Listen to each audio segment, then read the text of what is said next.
The massive chamber of the Galactic Council sparkled with golden light, its crystal walls reaching hundreds of meters into the air.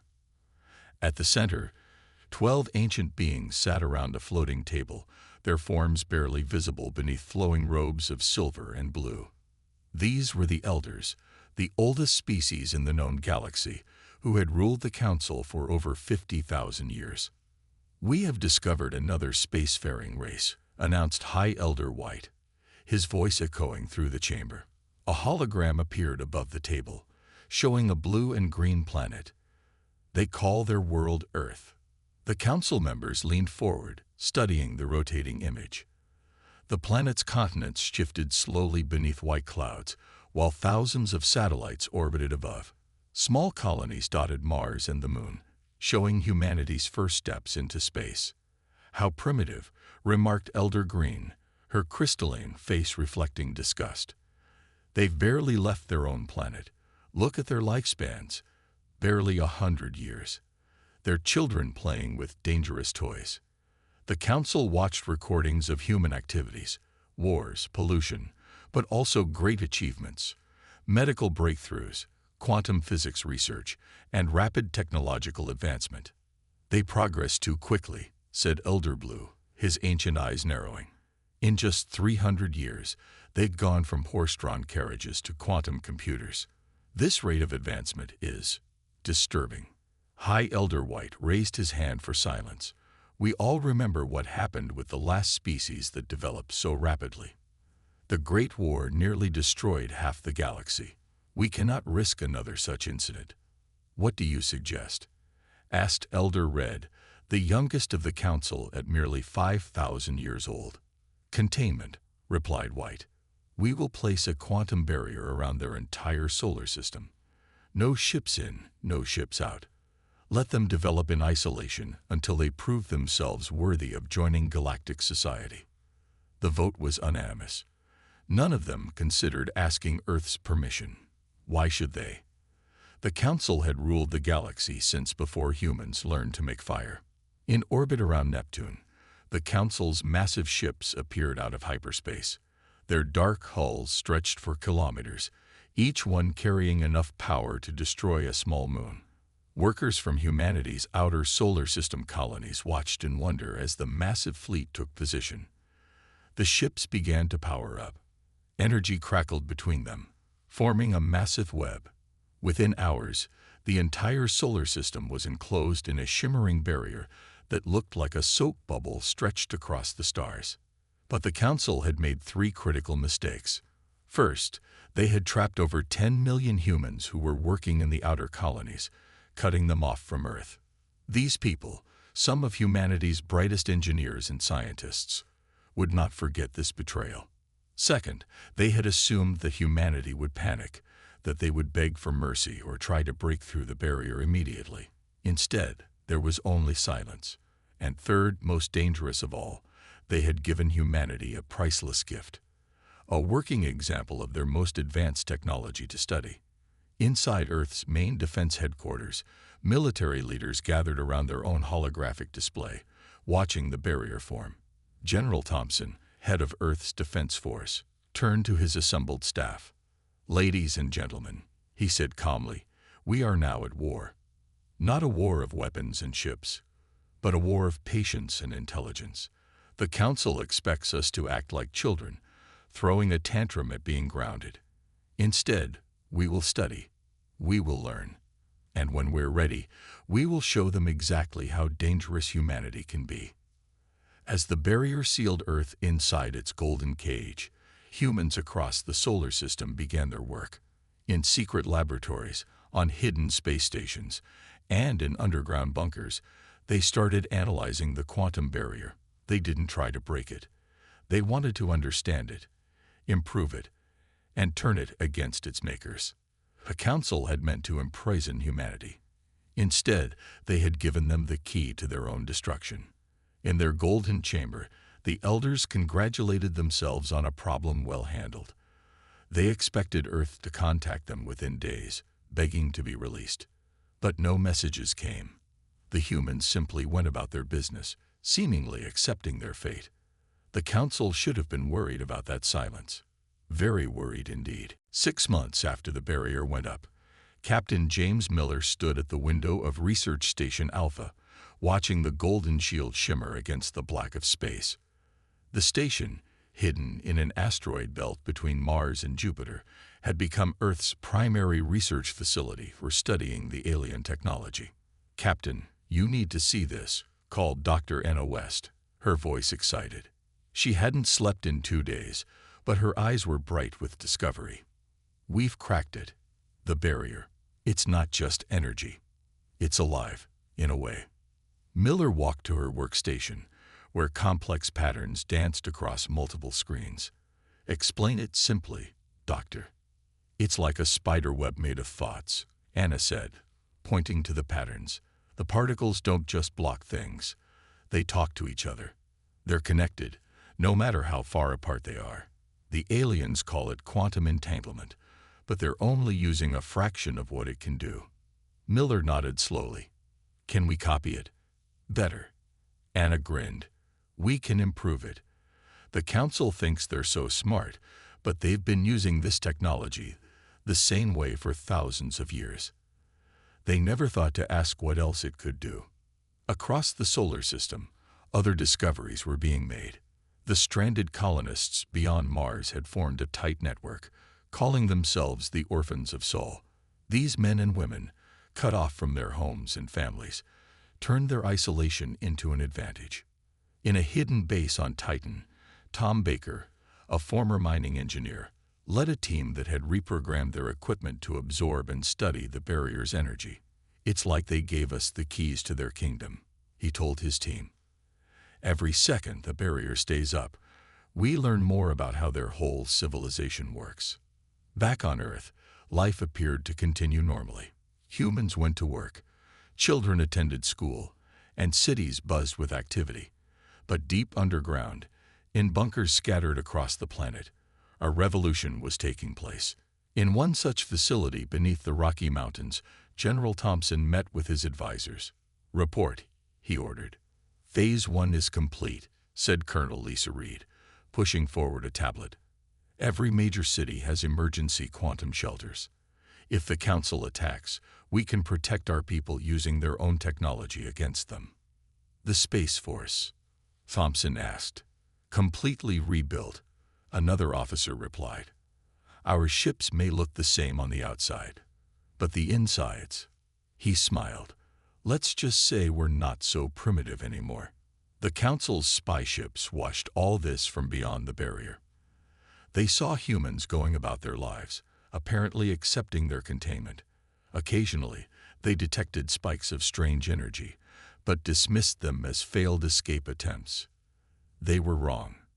In a secret meeting room on Research Station Alpha, Captain Miller addressed the leaders of Earth's new defense program. The wall screens showed representatives from every major nation and colony. "The Council thinks they put us in a cage," Miller said, his voice firm. "But they actually put themselves in one. They've grown comfortable, complacent. They haven't had a real challenge in thousands of years." He pressed a button, and a hologram appeared showing their latest breakthrough. "We call it the Mirror Protocol," he continued. "It turns their barrier technology back on itself. Not only can we break their shield, but we can trap them in one of their own making. And thanks to Dr. West's improvements, ours will be much stronger than theirs." "How long until we're ready?" asked a voice from the screen. 3 more years, Miller replied. "We need to be certain. When we strike, it must be perfect. The Council needs to learn that humanity isn't just another primitive species to be contained and controlled." As the meeting ended, Miller returned to the window. The barrier still shimmered above, beautiful and deadly. But now, when he looked at it, he didn't see a prison. He saw a teaching tool, one that would help humanity leap centuries ahead in technology. In their great hall, the Council continued to monitor Earth with growing confusion. The humans should have broken by now. They should have begged for release. Instead, they just went about their business, showing no signs of distress. If only the Council could see inside the barrier, they would understand their mistake. They hadn't imprisoned a primitive species. They had given an incredibly adaptive and intelligent race exactly what they needed to rise beyond their wildest expectations. And humanity was getting ready to thank them for it, in their own special way. 5 years had passed since the barrier first appeared around Earth's solar system. Inside Research Station Alpha, Captain Miller walked through halls that would have seemed impossible just a few years ago. The walls shifted and flowed like liquid metal, responding to the thoughts of passing crew members. Quantum technology now powered everything, from the smallest coffee maker to the station's massive engines. "Status report," Miller said as he entered the main control room. The room itself was a marvel, with holographic displays floating in three-dimensional space, showing real-time data from across the solar system. Dr. Anna West, now director of quantum research, waved him over to her station. Her hair had more gray now, but her eyes still held that same fierce intelligence.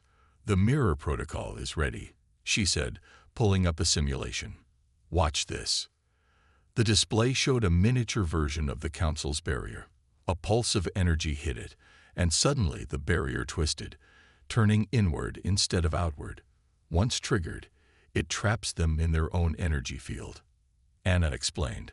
"And the best part, they won't be able to shut it down because we've rewritten the basic principles of how it works." Miller nodded, allowing himself a small smile. "And the Council still has no idea."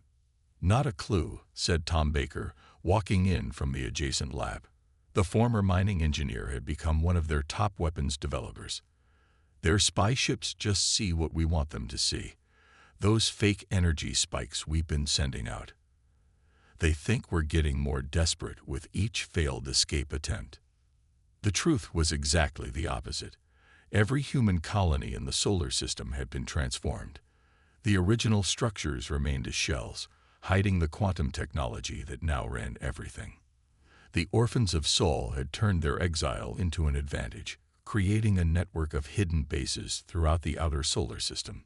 In his private office later that day, Miller reviewed reports from Earth. General Thompson's message was clear. The planet was ready.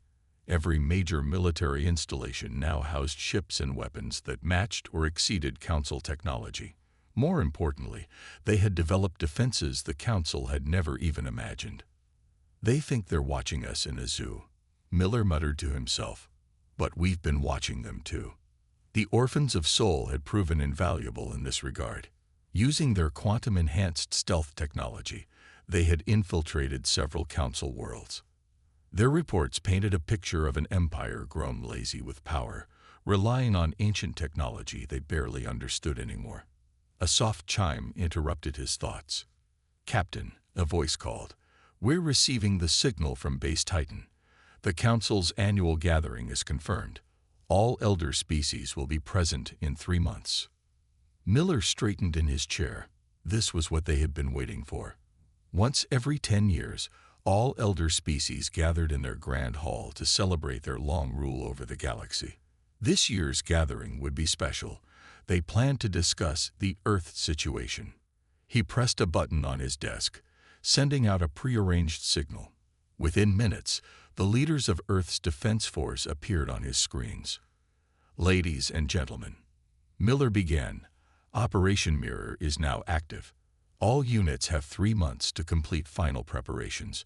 We strike during the Council's gathering." General Thompson's weathered face showed grim satisfaction. "My teams are ready.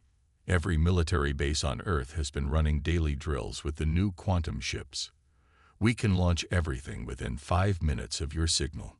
"The orphans are in position," Tom Baker reported. "We've got people inside the Council's main defense network. When the time comes, they won't know what hit them." Dr. West spoke last, her voice confident. "The Mirror Protocol is distributed to all ships and stations. One command from us, and their barrier becomes their prison." Miller looked at each face on his screen. These people had worked tirelessly for 5 years, turning imprisonment into opportunity. "The Council thinks they taught us a lesson," he said. "Time to show them who the real teachers are." As the meeting ended, Miller returned to the station's observation deck. The Council's barrier still shimmered above them, beautiful and deadly. Soon it would become something else, a symbol of humanity's revenge. In their grand hall, the council members were preparing for their celebration, completely unaware that their prisoners had become their superiors.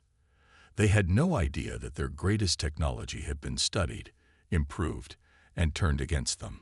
The countdown to humanity's revenge had begun, and the council's comfortable world was about to be turned upside down. The council's grand hall glittered with celebration lights. Thousands of alien representatives filled the massive space, their fancy robes and ceremonial armor reflecting the golden glow from crystal chandeliers. In the center, the 12 elders sat on their floating thrones, looking down at the gathering with satisfaction. High Elder White raised his hands for silence. Today marks 10,000 years of council rule.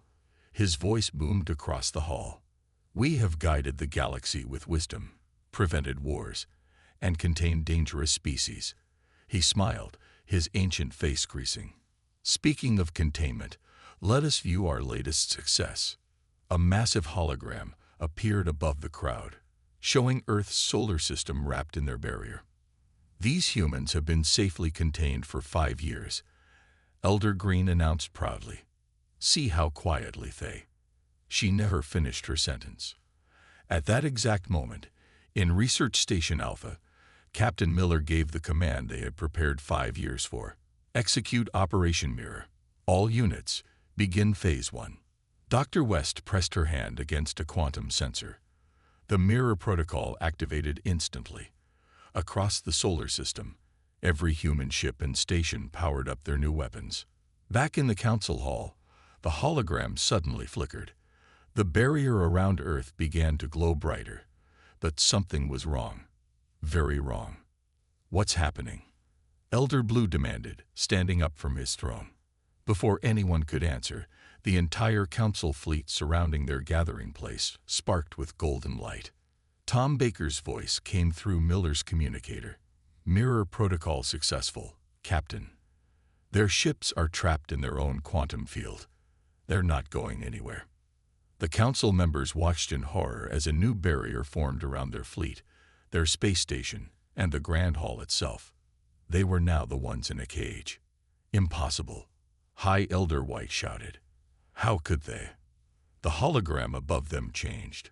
Captain Miller's face appeared, calm and serious. Greetings, honored council, he said, his voice dripping with polite sarcasm. Thank you for the lovely barrier you placed around our solar system. We found it very educational. The elders watched as the barrier around Earth simply vanished. But instead of chaos, they saw an organized fleet of ships emerging from hiding. Human ships, but unlike anything they had expected. These vessels pulsed with quantum energy, their hulls shifting like liquid metal. You see, Miller continued, while you thought you were watching us struggle, we were actually studying your technology and improving it. Quite a lot, actually. Alarms began blaring throughout the council station. On every screen, reports poured in. Human agents, the orphans of soul, had emerged from hiding in key positions throughout the council's territory. Critical defense systems were shutting down. Quantum communications were being redirected. This is outrageous, Elder Green screeched. We are the council. We have ruled for tens of thousands of years. And that's exactly the problem, Miller replied. You've ruled so long you've forgotten how to learn, how to improve, how to adapt. On Miller's command, the human fleet moved into position around the council's gathering place. Their ships were smaller than the council vessels, but they moved with incredible speed and precision. Your barrier technology, Miller continued. We figured it out in 6 months. Then we spent 4.5 years making it better. Your quantum communications, we've improved those too. Everything you gave us to contain us, we've mastered and enhanced. In the council hall, panic was spreading. Some representatives were trying to escape, only to find every exit blocked by quantum fields. Others were calling for their ships, not realizing their entire fleet was now helpless. The orphans of Sol emerged from hiding posts throughout the station, their advanced weapons keeping order. Tom Baker himself appeared in the council hall, leading a team of human soldiers in quantum-enhanced armor. "Don't worry," Miller said to the trapped council members. "We're not going to harm you. We're not like you. We don't punish people just for being different or less advanced." His smile grew slightly wider. "But we are going to have a long talk about the future of galactic politics." High Elder White slumped in his throne, his ancient face showing fear for the first time in millennia. In just one day, everything had changed. The humans they had dismissed as primitive had not only matched their technology but surpassed it. The age of council dominance was over. The era of humanity had begun. 3 days after humanity's takeover of the council station, the mood in the Grand Hall had changed completely. Gone were the fancy celebrations and proud speeches. The elders sat in their once mighty thrones, now just expensive chairs without power, while human guards in quantum-enhanced armor watched from every corner. High Elder White's voice shook with rage as he addressed his fellow council members. "We must do something. We cannot let these children make fools of us." "And what exactly do you suggest?" Elder Red asked bitterly. "Our ships are useless. Our weapons don't work. Even our private quantum communication devices are being blocked by their improved technology." In the station's main control room, Captain Miller watched their argument through the monitoring systems. Dr. West stood beside him, analyzing data from their quantum sensors. "They're planning something," she said, pointing to energy readings from the lower levels. "The elders have some kind of hidden weapon system built into the station. Old technology, probably from before they became so dependent on quantum fields." Miller nodded. "Let them try. It might help them accept reality faster." As if on cue, alarms began blaring throughout the station. Hidden panels in the walls slid open, revealing ancient weapon turrets. Elder Green stood up, triumph on her crystalline face. "You may have surprised us with your quantum tricks," she announced, "but these weapons are from the age of our greatest wars. No shield can stop them." The weapons fired, releasing beams of incredible power that splashed harmlessly against human quantum shields.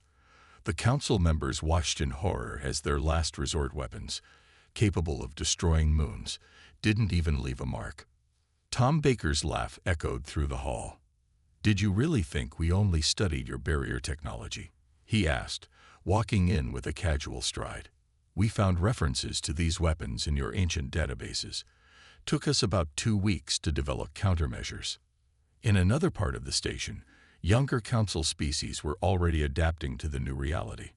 Representatives from races that had joined the council in the last 1,000 years met secretly with human diplomats. "We've watched the elders grow more controlling each century," said a representative from a species known for their advanced biotechnology. Perhaps this change is needed." Meanwhile, the Orphans of Soul continued their work throughout council space. More revelations emerged with each passing hour.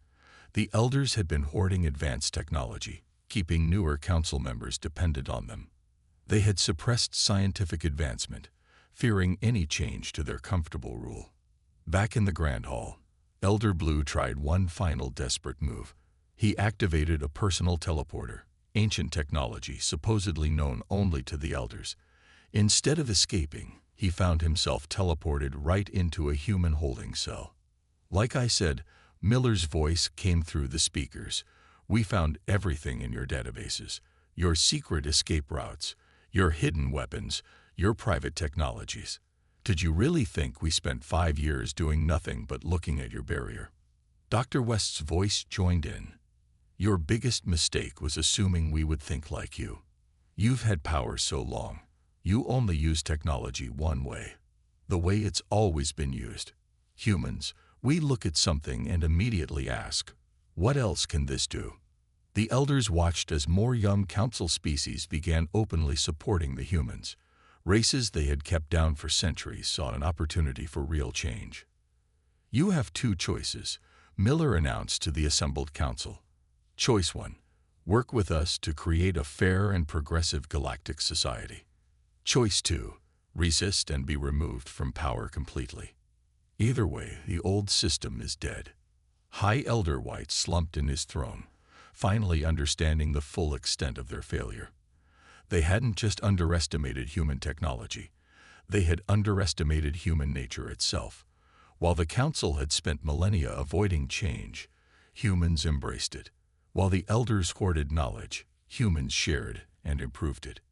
In just 5 years, humanity had gone from a contained primitive species to the most advanced civilization in known space.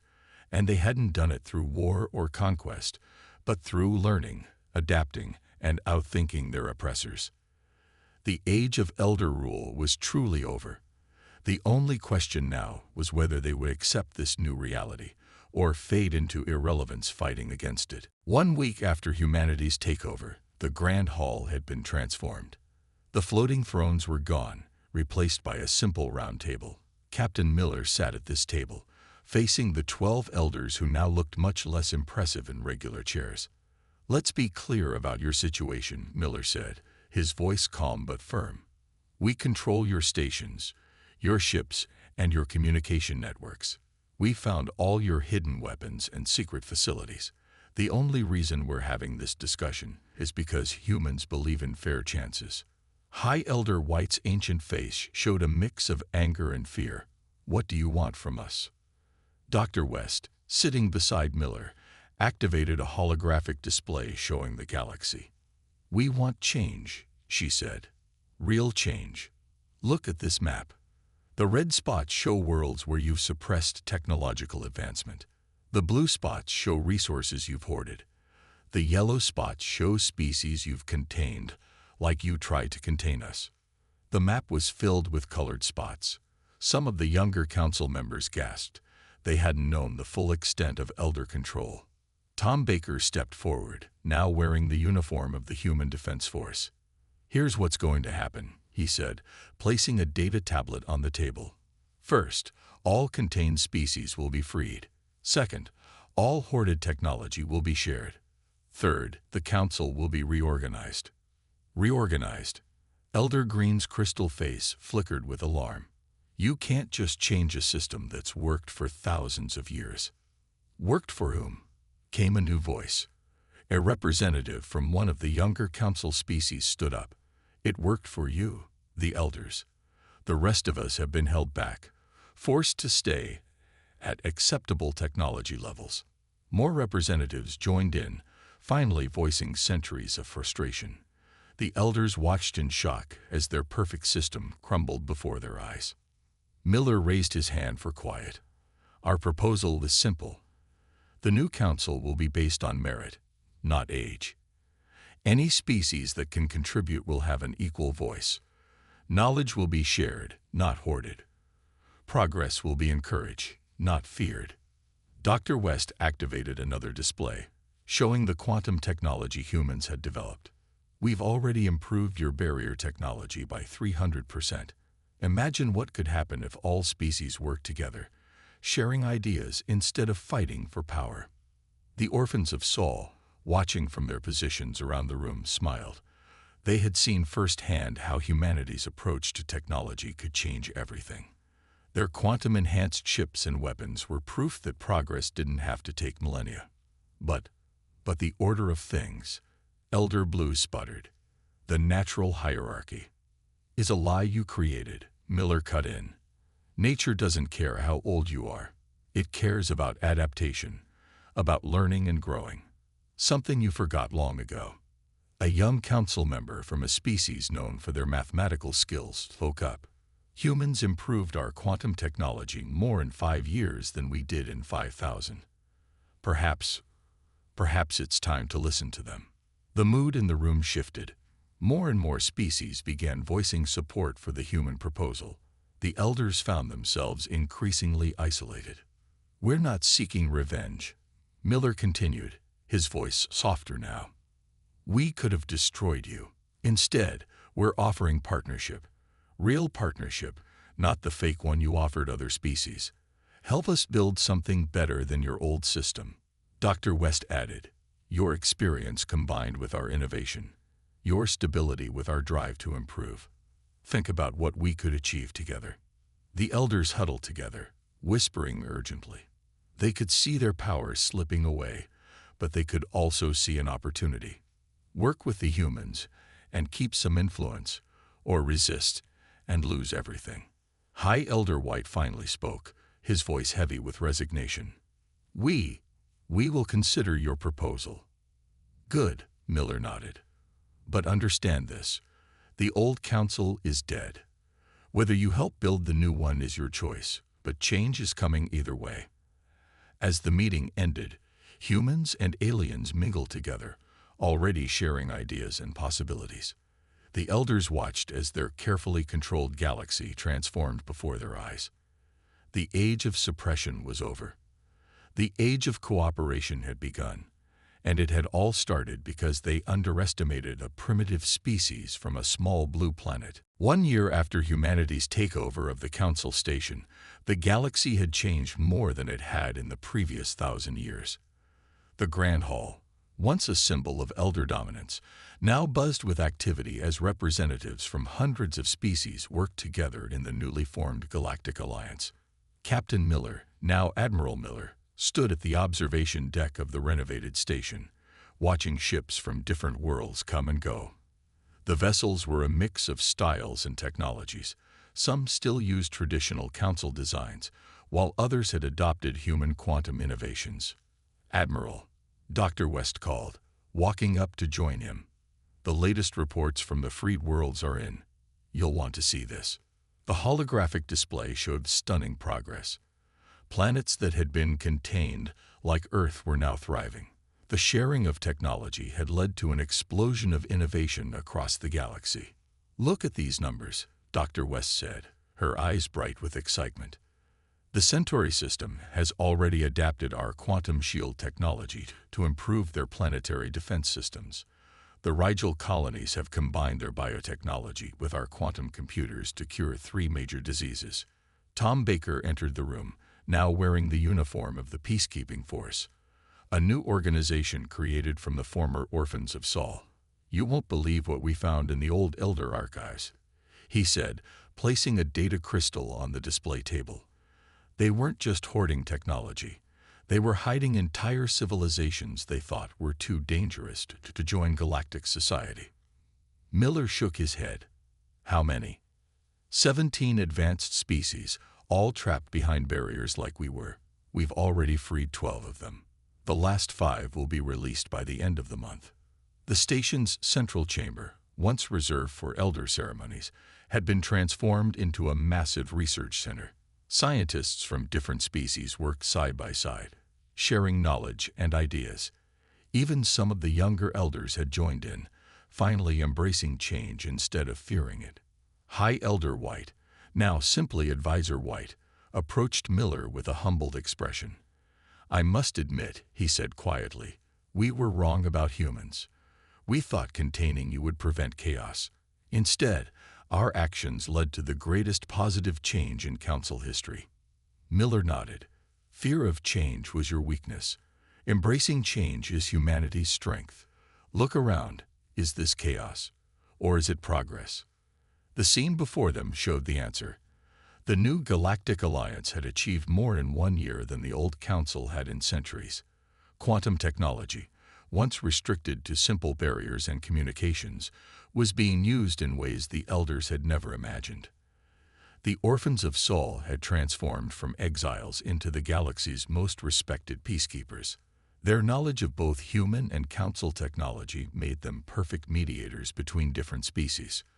Dr. West's team had established learning centers across the galaxy, where any species could study and contribute to technological advancement. The old Council's policy of technological suppression had been replaced by a new philosophy: innovation through cooperation. "Admiral," a young alien scientist called out, rushing up with a datapad. "We've done it. By combining our crystalline technology with human quantum theories, we've created a new form of faster-than-light travel." This was what the New Order was all about: different species working together, each contributing their unique strengths to solve problems that none could solve alone. In Earth's solar system, the massive barrier that had once been their prison was gone. In its place was a network of quantum gates, allowing safe and controlled travel between star systems. The technology that had been meant to contain humanity had become the foundation of a new age of exploration. As the day ended, Miller looked at a small piece of the original barrier crystal, kept as a reminder on his desk. Sometimes, he said to no one in particular, the best revenge isn't destruction. It's showing your oppressors a better way. The galaxy had learned an important lesson. Never underestimate a species just because they're young. The humans had taken their imprisonment and turned it into an opportunity, their containment into innovation, and their revenge into revolution. And somewhere out in the vast galaxy, other young species were emerging, ready to join this new age of cooperation and progress. The future was no longer controlled by the fears of the past, but by the dreams of all species working together. The Council's greatest mistake had become the galaxy's greatest gift, the rise of humanity and the dawn of a new era.